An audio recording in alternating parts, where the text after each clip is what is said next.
संसद सदस्य वेतन और पेंशन अधिनियम, यानी हम क्या कहते हैं इसको, जो पार्लियामेंट मेंबर्स होते हैं उनकी सैलरी, उनके पेंशन और उनके अन्य जितने भी क्या हो सकते हैं, अलाउंसेज हो सकते हैं, वेतन और भत्ते हम उनको कहते हैं, उसके लिए एक एक्ट है, उसके लिए एक अधिनियम है, 1954 में आया था।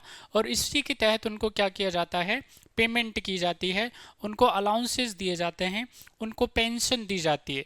तो यहाँ पे ये जो अधिसूचना है, ये जो नोटिफिकेशन है, इसको किसके द्वारा जारी किया गया था, संसदीय कार्य मंत्रालय बोलते हैं, यानी यहाँ पे हम इसको इंग्लिश में अगर कहते हैं तो मिनिस्ट्री ऑफ पार्लियामेंट्री अफेयर के द्वारा ये नोटिफिकेशन जारी किया गया था मंडे को। और यहाँ पे जो संसद सदस्य हैं उनको जो पेमेंट मिलने वाली है, सैलरी मिलने वाली है, उनको वेतन जो मिलने वाला है, उनको यहाँ पे पेंशन मिलने वाली है, और अदर जितने भी अलाउंसेज हैं वो कब से मिलना स्टार्ट हो जाएंगे, तो यहाँ पे ये 1 अप्रैल और 2023 से उनको क्या है, ये वेतनमान संशोधित रूप में मिलेंगे। यानी यहाँ पे ये ऐसा नहीं है कि नोटिफिकेशन जो है मंडे को आया है तो मंडे से मिलेंगे, यानी ये 1 अप्रैल 2023 से मिलेंगे। तो ये आप सब बच्चों को क्या होना चाहिए, क्लियर होना चाहिए। अब यहाँ पे इम्पोर्टेंट बात यह है कि संसद के जो सदस्य हैं, मेंबर ऑफ पार्लियामेंट हैं, उनको अभी तक कितनी पेमेंट मिल रही थी, तो ये आप सब बच्चों को पता होना चाहिए। अभी तक उनको पर मंथ 1 लाख रुपए मिल रहे थे, लेकिन अब उनको संशोधित रूप में, यानी यहाँ पे हमने शुरुआत में ही आपको, यहाँ पे आपने थंबनेल पे देख लिया होगा, 24% हाइक, 24% उनकी पेमेंट में क्या है, वृद्धि हुई है।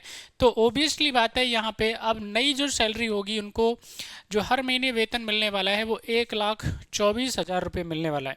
इसके अलावा यहाँ पे अगर मैं बात करता हूँ जो दैनिक भत्ते हो सकते हैं, यानी डेली वेजेस, जब जब क्या होता है, संसद लगेगी, यानी संसद का सत्र चलेगा।